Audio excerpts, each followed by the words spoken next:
Hai anak-anak, sekarang kita sampai pada materi terakhir ya dari topik pembiasan cahaya, yaitu mengenai pembiasan cahaya pada permukaan sferik yang tebal. Misalnya kita melihat ikan di dalam akuarium yang berbentuk bola atau permukaan lengkung, maka akan terlihat ukuran dan kedudukan ikan akan berubah-ubah. Suatu saat ukuran lebih besar atau suatu saat ukurannya bisa lebih kecil. Demikian pula jika kedudukannya lebih jauh atau lebih dekat. Air di dalam akuarium yang berbentuk bola ini dapat dianggap sebagai lensa sferik.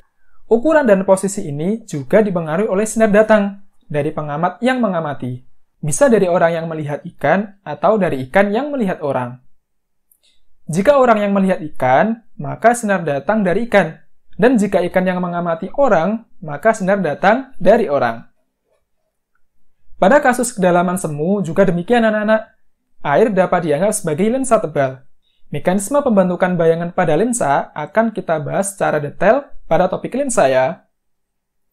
Pada kasus ini, posisi dan ukuran dari masing-masing pengamat juga akan tidak sama. Ikan dapat mengamati burung atau burung yang mengamati ikan.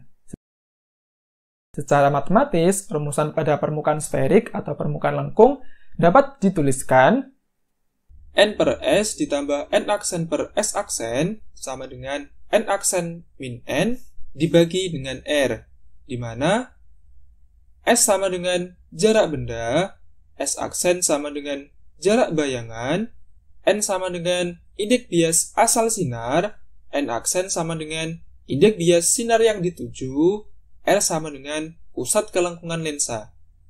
Sedangkan perjanjian tanda yang harus diperhatikan pada rumus tersebut adalah jika S bernilai positif, maka benda bersifat sejati.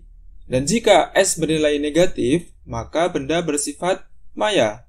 Sedangkan S aksen bernilai positif jika bayangan berlainan pihak dengan sinar datang, dan S aksen bernilai negatif jika bayangan sepihak dengan sinar datang, dan R bernilai positif jika pusat kelengkungan berlainan pihak dengan sinar datang, dan R bernilai negatif jika pusat kelengkungan sepihak dengan sinar datang.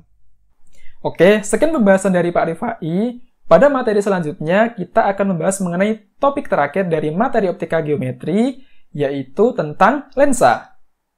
Tonton video latihan soal dan jangan lupa kerjakan kuis-kuisnya ya. Tetap jaga kesehatan dan semangat belajarnya ya. Assalamualaikum.